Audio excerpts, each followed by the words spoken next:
Now let's look at acute infectious cystitis, which is inflammation of the urinary bladder.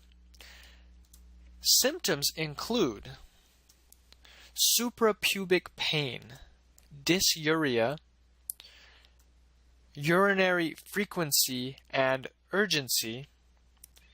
Systemic signs are absent in this case because it's a localized condition. The risk factors are being female, unfortunately, because it's easier to get infections in the bladder for women due to the shorter urethra. Sexual intercourse, which can introduce bacteria into the urethra, leading to infection of the bladder. Indwelling catheters in the urethra, which make it easier for bacteria to colonize the bladder. And the most common causes of acute infectious cystitis include Escherichia coli. Then there's Staphylococcus saprophyticus in sexually active young women. Klebsiella, Proteus mirabilis, which causes the urine to have the scent of ammonia. This is one of those urease-producing bacteria, and that leads to which type of kidney stone that we talked about. The answer is the staghorn calculi. Remember that urease breaks down urea into ammonia, making the urine more alkaline, and that can lead to staghorn calculi formation. Of course, that's in the kidneys, and here we're talking about in the bladders. Now, what would you use to treat an infection with Proteus mirabilis? Fluoroquinolones. There's also adenoviruses, which can cause hemorrhagic cystitis. And lab findings with a patient with acute infectious cystitis will include a positive leukocyte esterase due to the presence of white blood cells in the urine. Urine nitrites will be present with gram-negative organisms like E. coli. And finally, patients will have sterile pyuria, and negative urine cultures may indicate an infection with Neisseria gonorrhea or Chlamydia trachomatis, because both of these organisms are intracellular. And that's why the urine will look like it's sterile and the patient is having pyuria, but actually the organisms are inside the white blood cells. So the next topic to discuss is infection of the kidney, which is called pyelonephritis. In the acute setting, it's typically caused by a UTI, urinary tract infection, that spreads up the ureters and into the tubular system of the kidney, sparing the glomeruli and vessels. So it spares the glomeruli and vessels, but it is affecting the cortex of the kidney. Now, before we jump into symptoms, notice in this picture the large infiltration of neutrophils. These neutrophils are the acute responders to the bacterial infection. And all this neutrophil infiltration and bacterial infection leads to a lot of damage of the kidney and to the symptoms. So the symptoms are going to include dysuria, fever, costovertebral angle tenderness, nausea, and vomiting. The first time you see a patient with this, you will never forget it, because tapping on their costovertebral angle will make them jump right off the table because it's so sensitive. And causes of pyelonephritis include ascending UTIs, vesicoureteral reflux, because that makes the patient much more prone to getting bacterial infections ascending up to the kidneys. And how else could the pathogens reach the kidney? Through the blood. Hematogenous spread through the blood to the kidney. Risk factors include indwelling urinary catheters, urinary tract obstruction, because less urine flow makes it easier for bacteria to move up the ureters because they're not being washed away with urine. Diabetes mellitus, they have a weaker immune system and more prone to infection. And pregnancy. Complications include chronic pyelonephritis, renal papillary necrosis, and perinephric abscesses.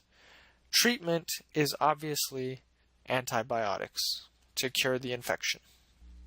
So we talked about acute pyelonephritis. Let's now talk about chronic pyelonephritis, which doesn't happen unless there is some anatomical abnormality that causes the patient to have multiple cases of acute pyelonephritis. This anatomical abnormality predisposes the patient to repeated infection. And it can include things like vesicoureteral reflux, which allows bacteria to ascend up through the ureters to the kidney, and chronic kidney stone obstruction, which prevents urine from washing out the bacteria and allows the bacteria to move up to the kidney. What happens in chronic pyelonephritis is that there is repeated infection of the kidney, which leads to infiltration of the kidneys by lymphocytes. And you'll see white blood cell casts in the urine. And because of this repeated infection and inflammation and infiltration of white blood cells, the kidney gets scarred. And this corticomedullary scarring leads the kidney to become a fibrotic mass rather than the normal parenchyma of glomeruli and tubules and blood vessels that you would normally see. So on CT scan, you'll see blunted calyces due to the scarring of the tissue. And the kidney will begin to look like thyroid tissue under the microscope due to eosinophilic casts. Eosinophilic casts. So we talked about pyelonephritis, which is an infectious cause of inflammation in the kidneys, but now let's look at a non-infectious cause that can damage the kidney. The first one that we have is drug-induced interstitial nephritis, also known as tubulointerstitial nephritis. Now, just like the name says, patients have white blood cell infiltration into the spaces in between the tubules. The word tubulointerstitial means it's interstitial between the tubules, meaning interstitial space between the tubules. So, usually, there is pyuria in these patients, meaning there's white blood cells in their urine. But can you guess which type of white blood cell we're going to have? The answer is eosinophils, because it's a hypersensitivity reaction to drugs, and the responders are eosinophils. There's also azotemia as the renal function declines. The hypersensitivity to the drugs usually results 1 to 2 weeks after taking the drugs, and the drugs are acting as haptens. Because they're acting as haptens, they are making certain proteins in the body immunoreactive, and antibodies are recognizing them, and it's leading to inflammation. Now, the drugs that can haptenate proteins and lead to this drug-induced interstitial nephritis include things like diuretics, penicillins, sulfonamides, and rifampin. NSAIDs can also cause a hypersensitivity reaction even months after taking them, so not necessarily just 1 to 2 weeks after taking them. Symptoms include fever, rash, hematuria, CVA tenderness, and sometimes the disease can even be asymptomatic. And it's a critical part of treatment to remove the drug. Stop the drug that's causing the tubulointerstitial nephritis. That's the first thing you have to do. Okay, flash quiz. What finding on urinalysis would suggest pyelonephritis in a febrile patient with flank tenderness? The answer is white blood cell casts. Remember what we said.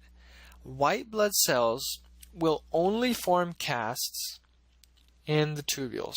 If there is an infection in the kidney and the cells are able to get into the tubules, and then urine will push them out and they'll come out as a cast of the tubule in the urine. And so the infection has to be in the kidney. Otherwise, an infection in the collecting system could lead to white blood cells in the urine, and this is referred to as pyuria, but they would not be molded into the cast-like shape of the renal tubules. And so the good suggestion that the patient has pyelonephritis is the white blood cell cast.